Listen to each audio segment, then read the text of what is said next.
Hello everyone, this is Aritri and today we are going to talk about student politics with Sujat Ambedkar with us. Hello. So Sujat, after Rohit Vemula's death, a lot of questions have been raised against the student politics in college campuses. A section of people wants to do away with student politics. Do you think that's right? No, I don't think that's right at all. Because if it weren't for student politics, we wouldn't have gotten to know about Rohit's death in the first place. There were mass strikes in the Hyderabad University. There were protests against Appa Rao Podail. There were protests against ABP's candidate Sushil Kumar, who went who went to the hospital under a fake claim that the people had beaten him up. So if these things weren't raised up by the student politicians of Hyderabad, we wouldn't have gotten to know about what is happening. So I think it is very essential, and I do not blame student politics one bit for Rohit Vemula's death, but it is only the casteist authority of the UOH. Do you think that in these times, turbulent times, we can afford that students be a political or indifferent towards politics or what is going on around them within campus or outside campus? No, I don't think we can afford to have a generation which does not give a fuck about what is happening. They have to pay attention, they have to understand the realities, they have to know the groundwork, they have to know what is going around them to read and interpret the situation. If people stay indifferent to what is happening, we'll have BJP in power again and again.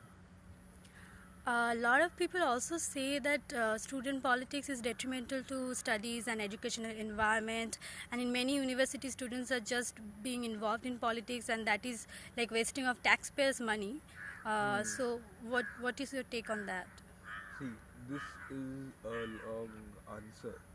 First of all, I want my students to be aware and to be on top of things about what is happening around them.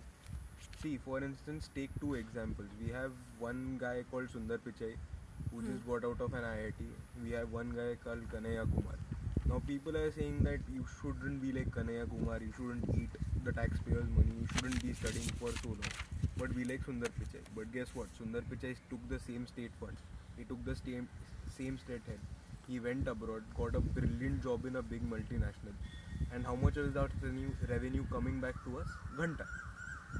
Whereas if we take student politics, they are here, they are going to work, whatever ideology, whatever party they join later on.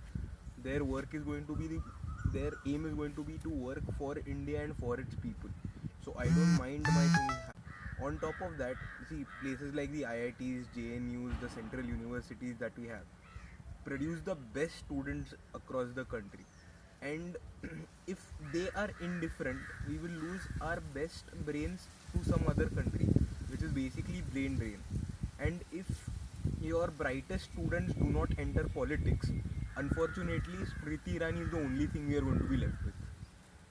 I think that is an amazing discussion, and on that note, we are going to stop here. And the discussion on student politics will have to go on, and we'll have to see what we can do about it and how to take politics forward in a positive way. Thank you.